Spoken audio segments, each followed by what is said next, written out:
Use చేస్తాం. ఈ హిస్టోపాథాలజీలో first gelatin అనేది లేకముందు మాన్యువల్‌లో వర్క్ చేస్తారు కదా!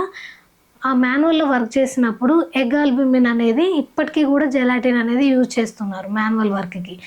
ఆటోమేటిక్ టిష్యూ ప్రాసెసర్ ఉన్నా, ఒకవేళ ఆటోమేటిక్ టిష్యూ ప్రాసెసర్ లేకపోయినా ఎగ్ ఆల్బుమిన్ ఎందుకు యూజ్ చేస్తారు అనంటే, ఒక స్లైడ్ పైన దాన్ని సెక్షనింగ్ తీసుకునడానికి ముందుగా ఆ ఎగ్ ఆల్బుమిన్ అనేది ఒక చిన్న డ్రాప్ వేసుకొని స్ప్రెడ్ చేయాల్సి ఉంటుంది.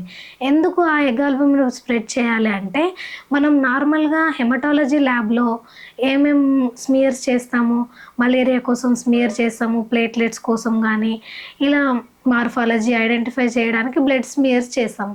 థిక్ స్మియర్స్, థిన్ స్మియర్స్ చేస్తాము. ప్యాప్ కోసం అని వేరే స్మియర్స్ చేస్తాము.